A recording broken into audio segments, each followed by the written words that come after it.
अपने कमरे के शांत वातावरण में देवी पार्वती एक सफाई अनुष्ठान की तैयारी करती हैं। कोमल चाल के साथ वह अपने दिव्य रूप पर उबटन लगाती है। हर स्पर्श पृथ्वी का स्पर्श होता है। जड़ी बूटियों के सार से ही चमत्कार होता है। एक सुंदर लड़का आकार लेने लगता है।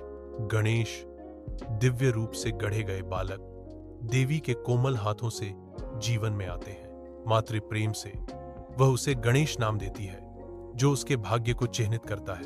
गणेश को अपना पहला आदेश मिलता है, अटूट निष्ठा के साथ महल के द्वार की रक्षा करना। राजमहल के द्वार पर गणेश एक दृढ़ रक्षक के रूप में खड़े हैं। उनका कर्तव्य अटूट है। भगवान शिव आते हैं। महल में प्रवेश करने के इरादे का दृढ़ प्रतिरोध से सामना होता है।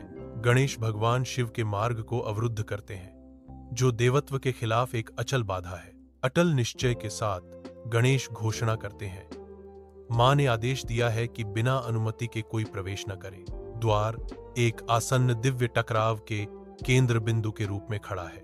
युद्ध के मैदान में गणेश खड़े हैं, शिव की सेना के तूफान के खिलाफ एक चुनौती का प्रतीक। शिव की आंखें क्रोध से जलती हैं, क्योंकि वह गणेश का सामना करता है, एक गर्जन के साथ जो आकाश को चीर देता है। शिव अपने त्रिशूल को धारण करते हैं।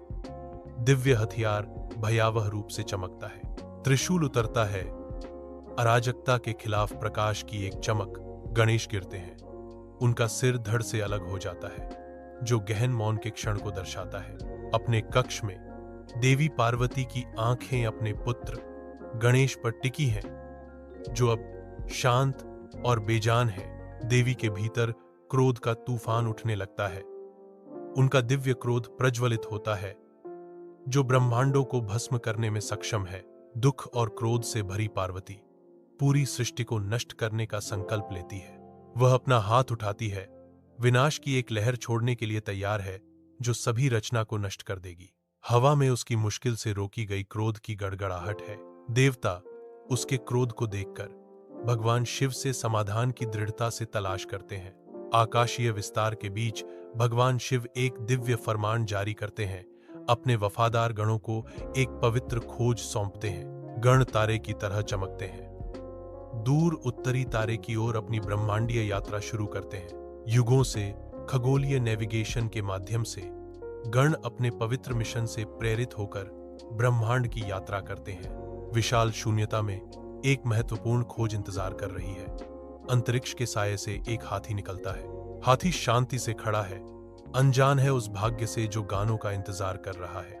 देवी पार्वती के कक्ष में भगवान शिव धीरे से गणेश के शरीर से हाथी का सिर जोड़ते हैं। एक नरम अलौकिक चमक निकलने लगती है, जो गणेश में जीवन की वापसी का संकेत देती है। भगवान शिव ने घोषणा की, आज से तुम्हारी पूजा सबसे पहले की जाएगी। कोई भी शुभ कार्य तुम्हारे नाम से शुरू होगा। दिव्य शब्द कक्ष में गूंजते हैं, इसे गहन भाग्य और श्रद्धा की भावना से भर देते हैं। देवताओं और ऋषियों के मंत्रोच्चार के रूप में आवाजों का एक कोरस उठता है, जय गणेश। कक्ष में नव पुनर्जीवित गणेश की शक्ति गूंजती है, जो अब सभी द्वारा धन्य और सम्मानित है।